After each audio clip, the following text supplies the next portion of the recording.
Is there a more hard-luck race out there than the Gnomes? I mean, really. Name a WoW race as left by the wayside and hugging the sidelines as the guys and gals straight out of Gnomergon.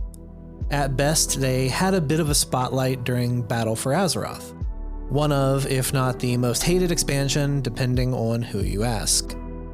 At worst, they're the race with almost the same lore and backstory as the dwarves, with the added exception of being labeled cowards. Something that is not earned. It's tough out there for a gnome. And I'm not even sure if it's the fault of Blizzard, as it just seems that halfling races in general just get the short end of the stick, no pun intended, when it comes to fantasy worlds and fiction and tropes. For every hobbit named Frodo that's out there saving the entire world, there's at least 10 or 20 other diminutive races made to be the butt of as many jokes as possible. And it isn't even for a lack of trying. Time and again, Blizzard has tried to make the gnomes cool, giving them the auras of mad scientists and robotic wizards and tinkerers and high magesses supreme. And yet, right? To paraphrase comedian Rodney Dangerfield, they just get no respect. I tells ya, they get no respect at all. And hey, it's hard to stand out in the World of Warcraft when your superpower is that you paid attention in math class and you're extremely good at playing Limbo. We have all these other player races that are available that just kind of are naturally cool.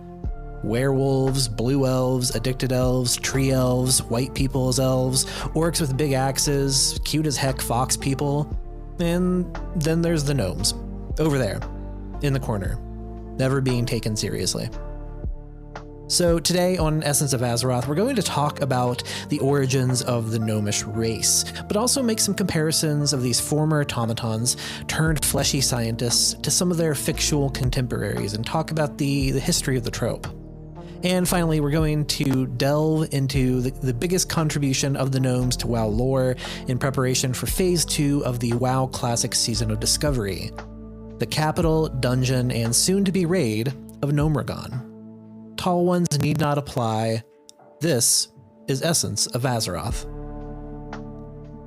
A special thanks to all my friends and followers who put up with my vanishing every other month lately. I'm actually extremely depressed, and every time I thought about trying to make an episode, I assumed everyone hated me.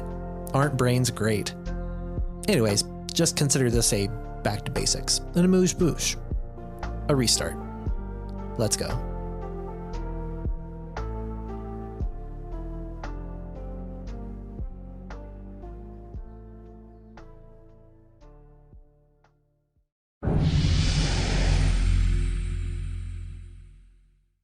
The following editorial segment is brought to you by Kalimdor Public Radio through the generous support of a giant sword sitting out in Silithus threatening to kill us all.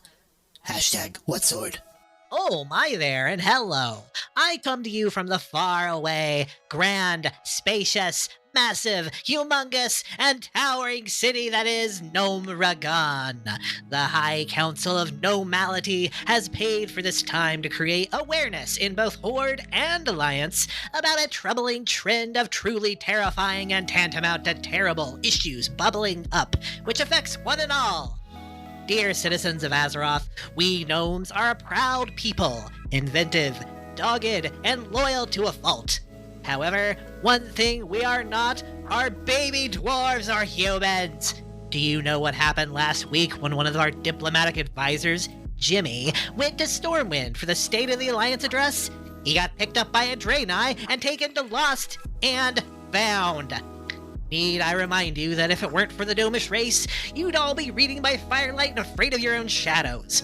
We invented inventing, literally. When nobody would give us a home after we gathered ourselves up and literally cut a hole in the mountain to call our own.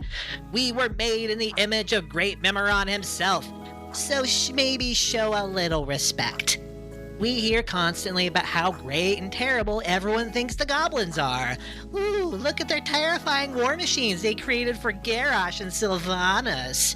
You tall ones should praise the light every day that we're feeling generous and didn't create gigantic city-crushing robots after the Second War.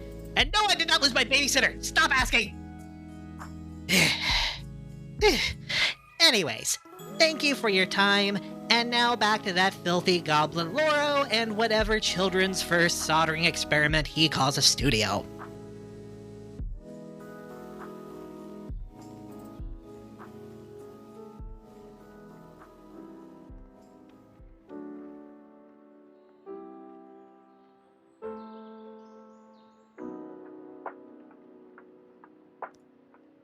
Gnomes were an afterthought. No, literally. Game designer Tom Chilton recently talked about how the Gnomes were a late-stage audible for Vanilla WoW, as the team began the arduous task of cycling through the massive amounts of plans laid out for the 1.0 version of the game. As an aside, I occasionally think about how unwieldy Vanilla WoW could and would have been if the team had somehow been able to bring every little bit of content they had originally planned. From the Broken Draenei and Ogres as playable races, to Black Temple and Karazhan as raids, and more. It's my hope that one day we might see this stuff added to what we now know as Vanilla WoW, maybe even just as a what-if scenario. I can dream. But the Gnomes, they were an easy out. Gnomeregan was already set as a dungeon for WoW, but as we know, the Gnomes really had no place to call their own. Even to this day, they still hang around Ironforge in some places, feeling like the forgotten younger siblings of the dwarves and humans. And that's exactly what they are, in the literal sense. Like the humans and dwarves, the Gnomes are also in that triumvirate of races eventually turned mortal by the so-called Curse of the Flesh. What's that, you say? Well, we haven't done it in a while. So, say the line, Bart! This story starts with the Titans. Yay! Before the Gnomes, there were the Mecha Gnomes, and before the Mecha Gnomes, there was Memoron. And Memoron was a keeper, the first generation of Titan Forge creations, tasked with running the experiments of the Titans on Azeroth and to keep the prisons of the Old Ones running, locked away by the Titans and their machinations after the fall of the Black Empire. Powered by the magic of the Titan Norganon, Memoron is the supreme machinist, which provides zero surprise that the Gnomes are considered the preeminent inventors of Azeroth now. They come by it hereditarily, which is to say they come by it honestly. And if you've experienced Memoron in-game, then you know that he has a tendency to lean into the eccentric, and this is even after his corruption at the hands of Yogg-Saron in Ulduar. But before anything could be created, the surface of Azeroth had to be protected from the Black Empire and its elemental slaves. Joining forces with one of the other 9 Titan Keepers, Loken, Memoron did combat with the water elemental Neptulon, forced into subservience by the old gods. You actually get to see a little bit of this pictured in the Bronze Dragonflights section of the Dragonflight campaign, as you zip way into the past and see a few titanic battles between the Void, the elements, and the agents of Order. It's very cool. But once the evil was locked away, it was time to get to work. But it's this role as jailer to the old gods that actually becomes Memoron's undoing. See, he wasn't always a mecha gnome, and the corrupted downfall of Loken to the whispers of Yogg-Saron meant that Memoron was a threat. Loken had killed Sif, wife of Thorim, in an accident and intended to keep it a secret, leading to the paranoia-driven Scorched Earth campaign on anyone in Ulduar who might know what was going on. Rigged to look like an accident in his lab, Memoron was killed, though his soul would be saved and placed into a mecha-gnome body by his created servants of the same name. And where the stone-formed dwarves are rock-hard, the mecha-gnomes were a fully mechanical, autonomous, and powerful race, mostly powerful in the arcane. And while loyal to Memoron, his newfound unstable mental state in this mechanical body that his servants built for him became too much to bear for them. As the Titan facilities began to expand around Azeroth, many of the mecha-gnomes picked up and moved to the Uldaman facility, leaving Memoron to his own devices, which is pretty much how players see and find him in the Ulduar raid. Still just plugging away, not realizing that anything has changed because of the slow corruption over time of not only his own body, but of Yogg-Saron as well. And This also includes the whoopsie of inventing some new races in regards to Memoron.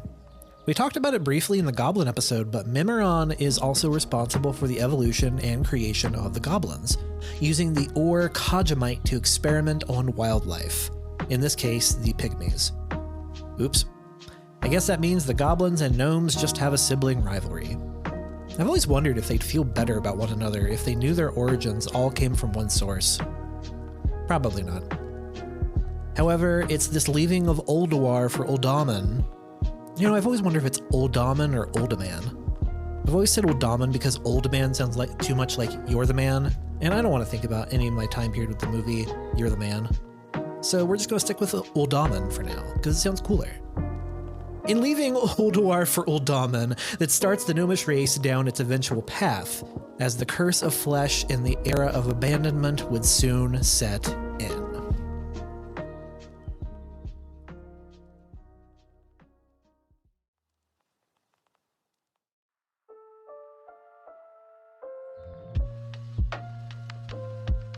Much like the goblins, archetypes and stereotypes of gnomes, halflings, or any other display of dwarfism in fantasy is rooted in a weird combination of societal norms and standards over time, and a lot of medieval lines of thinking. The term gnome first appears in the year 1566 from Swiss writer and philosopher Paracelsus, whose background was in toxicology, medicine, and alchemy. The phrase derives from a Latin word meaning earth dweller, which was used in Greek mythologies around the Chthonic period. And what's strange about the portrayals of anything gnomish in fiction and literature is how much it differs from case to case. It's not like how we talked about the goblins, and like the idea of a goblin has a very set image and idea in mind. For instance, if I told you that Tolkien had gnomes, you would probably just assume that it was a first draft name for hobbits. In reality, the not often seen gnomes of Tolkien's early works, the Legendarium, were described as tall, beautiful, dark-haired, light-skinned, immortal, and wise. Meanwhile, the more common usage of gnome is as a dichotomy to the traditional fairy, a small, sprightly woman or young girl. By comparison, gnomes are often portrayed as gruff, small, and hardy, much like one of my favorite children's shows as a kid, David the Gnome from Nickelodeon. Of course, it would be impossible to talk about the gnome race across fictions without recognizing its true and most illustrious influence of material, Dungeons & Dragons. And this is obviously where Warcraft gets most of its reference material from. I think what I like about gnomes as an archetype is how varied they tend to be. Sometimes gruff like the aforementioned gnomes of fairy stories, very often portrayed as small, annoyed tricksters sent en masse. One of my favorite examples are the gnomes of the cartoon Gravity Falls, that is just literally a whole bunch of gnomes like wearing trench coats or forming themselves like they are individual atoms in a great machine. It's just very, very funny to me. And yet here we are, and we have the Gnomes of Azeroth, and I think they are incredibly interesting, thanks in part to their origins as clockwork machines, an exiled race literally left alone in the world. And let's talk about that, because I think that's the part that gets forgotten most of all, or at least doesn't get touched on in direct WoW in-game lore. The Curse of the Flesh eventually came for all the Stone and Titanforged creations that weren't locked away in stasis or safe in their facilities, thanks in part to the machinations of the old gods. It happened to the Vrykul and the humans, the Stoneforged and the dwarves, and eventually came for the Mechagnomes. And so, 3,000 years before the opening of the Dark Portal, the once subservient Mechagnomes found themselves metal no more, leaving their duties in Uldaman, Uldaman and venturing out into the harsh mountains of the Eastern Kingdoms. And it's important to state just how alone the gnomes were. They had no idea about their connections to the Titanforged, the dwarves, or the humans because they have just lost this information over the early periods of the race's history. It's the kind of thing that once a few generations went by, it simply became lore, and then myth, and then not told at all. Unable to stay in Uldaman because of the Great Sundering and its damage to the world at large, the gnomes ventured to the snowy peaks of nearby Dunmorrow, not realizing that they weren't the only mortal race attempting to eke out an existence in the area. And when you're as small as the gnomes are, you really only have two options: die or survive. To their credit, they adapted, and in many ways, what they lost in ancestral knowledge, they gained in their inventive nature and their curiosity for all things machines, most likely related to the fact that they were at one point machines. Through their own abilities, they fought off trolls, wildlife, and a mysterious underground race that seemed to be popping up everywhere called Trogs. Eventually, they cut a part of the Dunmorrow Mountains out for their own with the help of the dwarves. And it would be the dwarves that would help the Gnomish race build that capital city, the great underground machine of Gnome Ragan. However, it would be the streak of self-reliance that would also lead the gnomes down some of their darkest history, and where World of Warcraft kind of picks up from the beginning. There's a lot to say in media, fiction, and more about the conscientious objector. And if you look hard enough, folks will always find a way to justify that not picking a side is as large of a sin as the sinful side in an encounter. And in many ways, there might be some truth to that.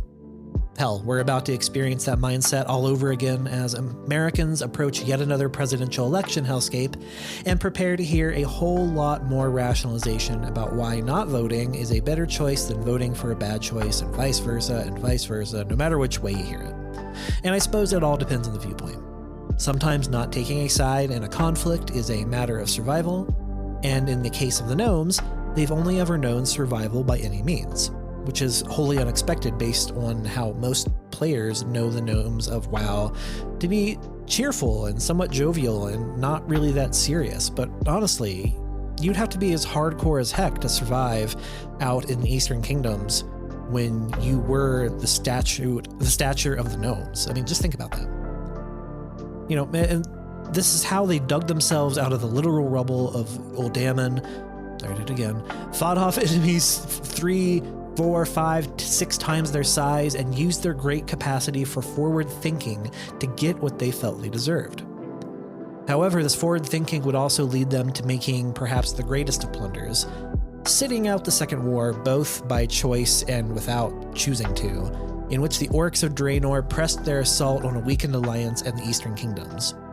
Another aspect of the Gnomish withdrawal from the Second War may also be that they were, or weren't, being treated the way they wanted to be treated in the First War, in which the gnomes were offered no seat at the table or representation within the alliance directly. Once again, the Gnomish race was just seen as an offshoot of the dwarves and should just be happy to be there.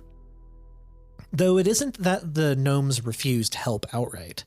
It's more that they were worried about defending what was theirs, which is why they and their dwarven neighbors saw a siege on 2 fronts during the Second War from Orcish General Orgrim Doomhammer attempting to take both Ironforge and Gnome Ragan. The 2 races were more than willing to defend their home territory from invaders and fought off the Orcish hordes via traps, explosives, mechanized units, and more. And actually, there's a very interesting aspect of the World of Warcraft, or I should say Warcraft, tabletop RPG books, because there's a lot there that was formed before WoW had become a thing. And some of that includes new classes and skill sets. And there's a class specifically just for gnomes where they ride on mechanized golems. That look kind of a mix between the Harvesters of Westfall and the stone golems you see in the Dark Iron Capitals. It's really interesting because they ride them kind of like they're riding like a pogo stick, except it's this big, like angry looking mech with swords and explosives attached to it. And honestly, it makes me wish that now that there was a Tinkerer class for goblins and gnomes where you could build your own little mecha. I just think it'd be very cool. And through all of this, with the attacks on Gnome Ragan, I just imagine in my head the movie Home Alone and orcs falling down the big steps leading up to both capitals after tripping on a banana peel. The gnomes and dwarves stayed off those attacks, but were locked down for the remainder of the Second War by Orcish battalions. You actually see the remnants of this in the Kazmodan and Wetlands regions from the Orcish camps stationed around the area and up in the hills, which would later lead into some of the Black Rock Orc stuff happening in the Vanilla WoW endgame. And it's a shame, because even having access to the gnomes may have saved the human contingent from losing Stormwind. Gnomes are traditionally some of, if not the most adept of the former Titanforged races when it comes to magic and the arcane, with strong representation in the Kirin Tor Council of Magi almost at all times. And eventually the gnomes would be freed from being stuck in their capital by Anduin Lothar, and would contribute machinery to the tail end of the Alliance cause, providing submarines and air support. And this was what led to the gnomes being officially welcomed into the Alliance and giving it an actual seat at the table. And the support would have continued through the Third War and the attacks of the Burning Legion, but suddenly the gnomes vanished, locked away in their capital city without sight, sound, or warning. Little did the outside world know, a former ghost from the gnomes' past had come knocking at the door.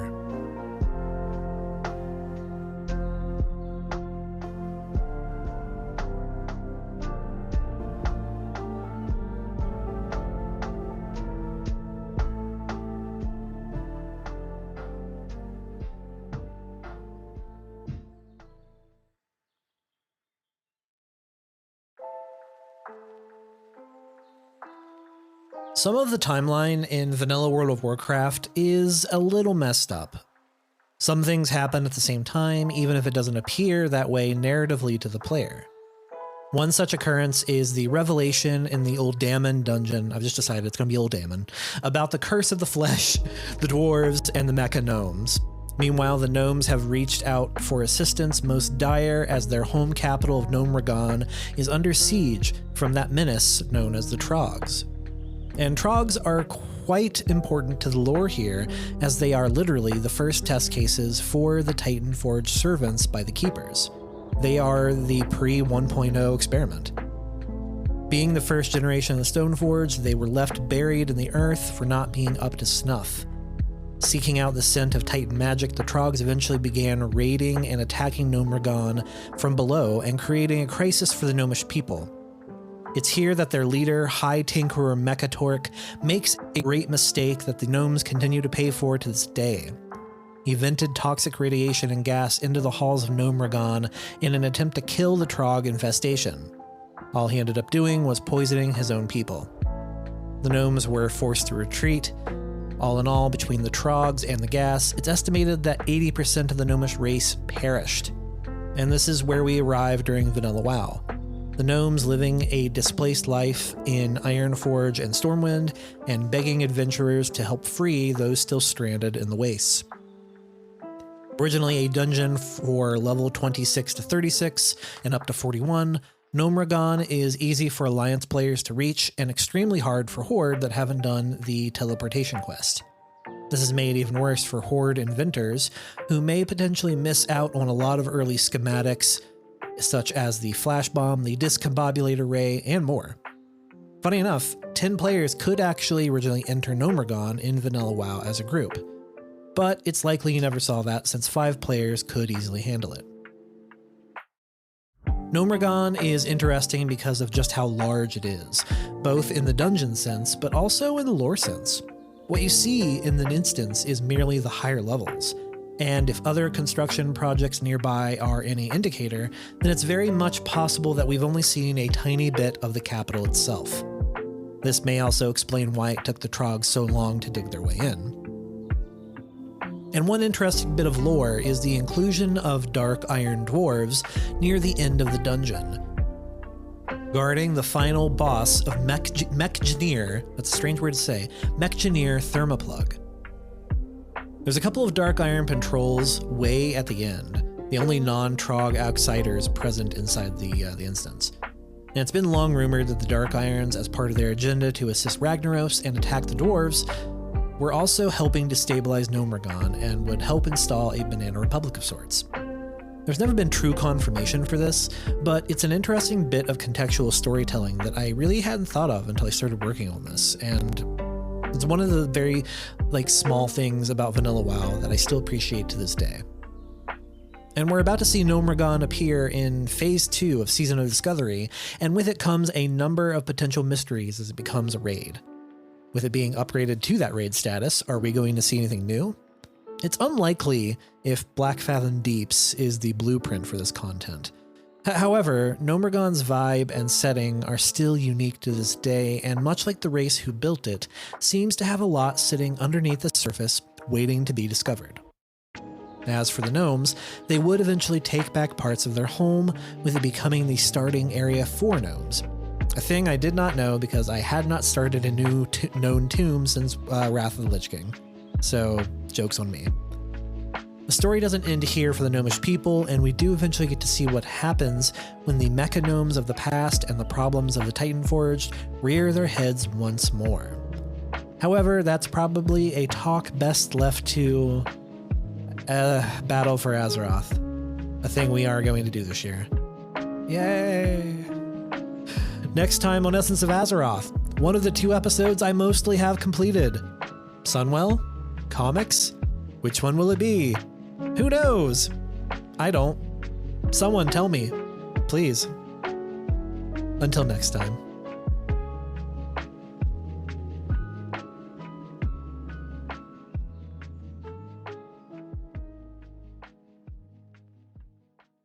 Say the line, Bart!